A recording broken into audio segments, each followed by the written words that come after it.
অপবিশ্বাস নায়িকা থেকে সফল ব্যবসায়ী। অপবিশ্বাসকে আমরা সবাই জনপ্রিয় নায়িকা হিসেবে চিনে থাকি, কিন্তু আপনি কি জানেন অভিনয়ের পাশাপাশি তিনি ব্যবসায়ী হিসেবেও নিজের পরিচিতি তৈরি করেছেন। আজ জানাবো তিনি কিভাবে এক এক করে উদ্যোগ নিয়েছেন, কষ্ট করেছেন আর অবশেষে ব্যবসাকে বড় করেছেন।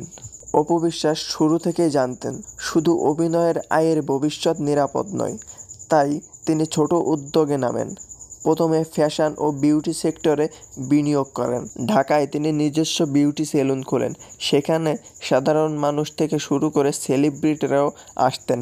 একদম শুরুতে ব্যবসা সহজ ছিল না। অনেকেই বলতেন নায়িকারা ব্যবসা পারে না, কিন্তু অপবিশ্বাস প্রমাণ করতে চেয়েছিলেন ইচ্ছা আর পরিশ্রম করলে সব কিছুই সম্ভব। শুরুর দিকে তাকে অনেক চ্যালেঞ্জ নিতে হয়েছে। কর্মচারী ম্যানেজ করা, গ্রাহকের বিশ্বাস অর্জন, আর্থিক ঝুঁকি নেওয়া সব কিছুই সহজ ছিল না। অনেক সময় লোকসান গুনতে হয়েছে, অনেক সময় আবার বন্ধুবান্ধবের সমালোচনা সহ্য করতে হয়েছে, কিন্তু তিনি হাল ছাড়েনি। নিজের হাতের কাজ নিজেই করেছেন, গ্রাহকদের সাথে সরাসরি কথা বলেছেন।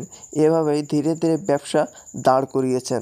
অপবিশ্বাস শুধু ঢাকার ভেতরেই থেমে থাকেনি, তিনি ব্যবসাকে আরও বড় করার স্বপ্ন দেখেছেন। প্রথমে সেলুন থেকে আয় করে আবার নতুন ব্রাঞ্চ খোলেন। ইভেন্ট ম্যানেজমেন্ট ও ফিল্ম সম্পর্কিত কিছু অর্থ কাজে লাগান। সবচেয়ে বড় কথা, তিনি সবসময় নিজেই উপস্থিত থাকেন। ব্যবসার প্রতিটি পদক্ষেপ তিনি নিজেই শিখেছেন, বাজার গবেষণা করেছেন, মানুষের চাহিদা বোঝার চেষ্টা করেছেন। আজ অপবিশ্বাস শুধু একজন জনপ্রিয় নায়িকাই নন, তিনি সফল উদ্যোক্তা হিসেবেও পরিচিত।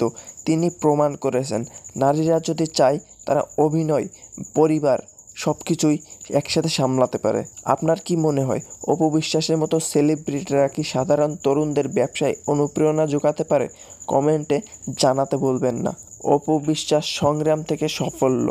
আজকের ভিডিওটা এই পর্যন্তই। ভিডিওটা যদি ভালো লেগে থাকে তাহলে অবশ্যই লাইক, কমেন্ট এবং সাবস্ক্রাইব করতে ভুলবেন না। সবাই ভালো থাকবেন, সুস্থ থাকবেন। আল্লাহ হাফেজ।